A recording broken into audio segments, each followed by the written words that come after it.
যোৰহাট আৰু ডিব্ৰুগড়ত 1 লাখ লিটাৰ প্ৰতিদিনে গাখীৰ সংশোধন আৰু প্ৰচেছ কৰিব পৰা দুটা মিল্ক প্ৰচেছ ইউনিট বা মিল্ক প্ৰচেছিং ইউনিট আৰম্ভ কৰিবৰ বাবে 150 কোটি টকা অনুমোদন দিয়ে। যোৰহাটৰ দুগ্ধ সংশোধন কেন্দ্ৰটোৰ বাবে 75 কোটি টকা আৰু ডিব্ৰুগড়ৰ দুগ্ধ সংশোধন কেন্দ্ৰটোৰ বাবে 75 কোটি টকাৰ কেবিনেটে অনুমোদন দিয়ে। অতিৰিক্তভাৱে কেবিনেটে ধেমাজি আৰু কাছাৰতো দুটা 1 লাখ লিটাৰ গাখীৰ সংশোধন কৰিব পৰা আৰু দুটা দুগ্ধ সংশোধন কেন্দ্ৰ বা মিল্ক প্ৰচেছিং চেণ্টাৰ বনাবৰ বাবে আমাৰ ডায়েৰী ডিপাৰ্টমেণ্টক নিৰ্দেশ দিয়ে আৰু এমাহৰ ভিতৰতে এই প্ৰজেক্ট দুটাও কেবিনেটত আনিবৰ কাৰণে নিৰ্দেশ দিয়ে। কেবিনেটে গাখীৰ উৎপাদনৰ লগত জড়িত যিসমূহ কৃষক আছে আৰু যিসকল কৃষকে সমবায় সমিতিৰ জৰিয়তে গাখীৰ বিক্ৰী কৰে, যেনেকুৱা সীতাজখলা হ'ল, আমুল হ'ল, পুৰবী হ'ল, তেওঁলোকৰ জৰিয়তে যোনে গাখীৰ বিক্ৰী কৰে তেওঁলোকক প্ৰতি লিটাৰত 5 টকাকৈ ৰাজ সাহায্য দিবলৈ সিদ্ধান্ত গ্ৰহণ কৰে। অৰ্থাৎ এতিয়াৰ পৰা সীতাজখলাত যিসকলে গাখীৰ দিয়ে, কন্যকাত যিসকলে গাখীৰ দিয়ে বা ইমুল আৰু ৱামুলত যিসকলে পুৰবীত গাখীৰ দিয়ে, সেই খেতিয়কসকলে সেই সংস্থাবিলাকৰ পৰা যি পুঁজি পাবই, অতিৰিক্তভাৱে অসম চৰকাৰৰ পৰা প্ৰতি লিটাৰত 5 টকা ৰাজ সাহায্য লাভ কৰিব।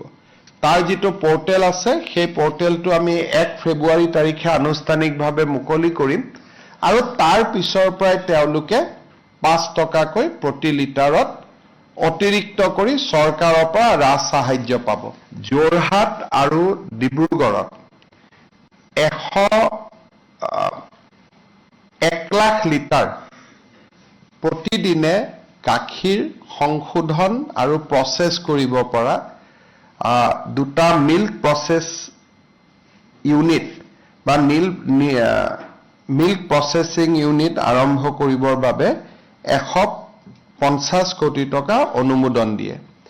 যোৰহাটৰ দুগ্ধ সংশোধন কেন্দ্ৰটোৰ বাবে 75 কোটি টকা আৰু ডিব্ৰুগড়ৰ দুগ্ধ সংশোধন কেন্দ্ৰটোৰ বাবে 75 কোটি টকাৰ কেবিনেটে অনুমোদন দিয়ে। অতিৰিক্তভাৱে কেবিনেটে ধেমাজি আৰু কাছাৰতো দুটা 1 লাখ লিটাৰ গাখীৰ সংশোধন কৰিব পৰা আৰু দুটা দুগ্ধ সংশোধন কেন্দ্ৰ বা মিল্ক প্ৰচেছিং চেণ্টাৰ বনাবৰ বাবে আমাৰ ডায়েৰী ডিপাৰ্টমেণ্টক নিৰ্দেশ দিয়ে আৰু এমাহৰ ভিতৰতে এই প্ৰজেক্ট দুটাও কেবিনেটত আনিবৰ কাৰণে নিৰ্দেশ দিয়ে। কেবিনেটে গাখীৰ উৎপাদনৰ লগত জড়িত যিসমূহ কৃষক আছে আৰু যিসকল কৃষকে সমবায় সমিতিৰ জৰিয়তে গাখীৰ বিক্ৰী কৰে, যেনেকুৱা সীতাজখলা হ'ল, আমুল হ'ল, পুৰবী হ'ল, তেওঁলোকৰ জৰিয়তে যোনে গাখীৰ বিক্ৰী কৰে তেওঁলোকক প্ৰতি লিটাৰত 5 টকাকৈ ৰাজ সাহায্য দিবলৈ সিদ্ধান্ত গ্ৰহণ কৰে।